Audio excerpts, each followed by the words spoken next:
African Americans and minorities, we have always been selling. I mean, we call it we're hustlers. We just didn't categorize it and formalize it in certain ways, but we've been bartering since the beginning of time, and that's just what we do.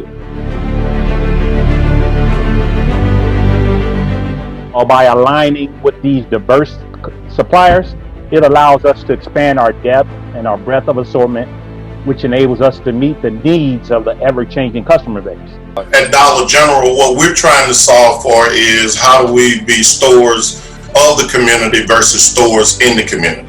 And so if I'm going to be a store of the community, then one of the things I want to be clear on, what are the products that are relative to the customer bases where we sit. Entrepreneurship is a team sport.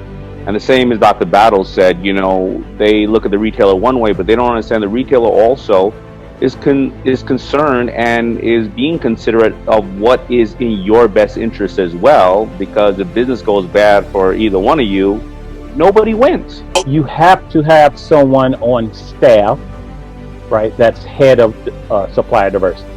That is very important, right? Number two, you have to have leadership support, right? Very important. Top-down communication is critical. Right? You have to have a strong strategy. This is two-way education. I got to work with my merchants and teach them how to actually identify diverse suppliers, how to slow down and bring them along, and with an intentional partnership on the journey.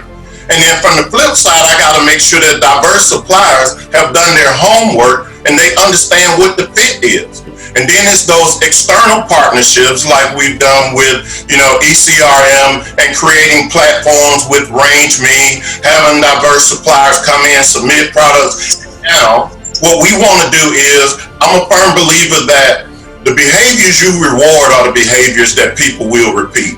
It does have to be an integrated process. It has to align with the business strategy of the company. Otherwise, it doesn't make sense for those top leaders who have so many priorities they're trying to address.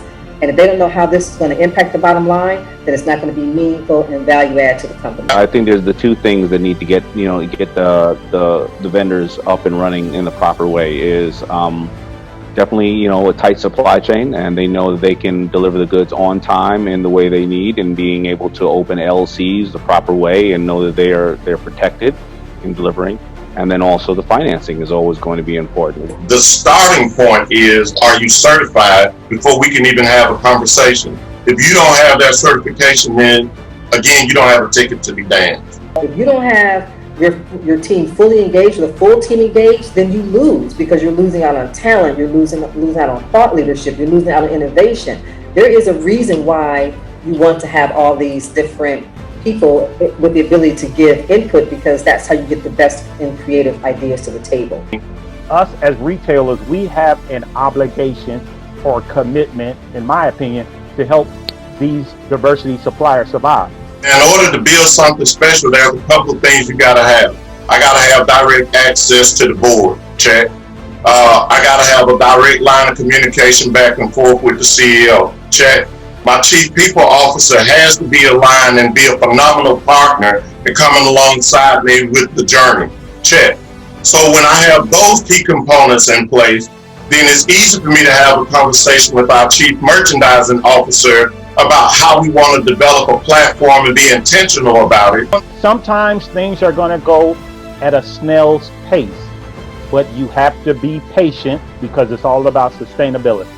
Help me help you by being so ingrained that you know Dollar General like the back of your hand, where you can speak to the particular products that I have that are significant value for your customer, or X, Y, and Z in this segmentation. When you can speak the language of business, the business folk, you make my job easier to help you when we talk about getting the conversation started, and how do we go from a conversation to a business relationship. You have to have structure and understand all those aspects. You have to have financing in place, and if not, take your time. You're not ready, right? And more importantly, in any business, you need to know your customer.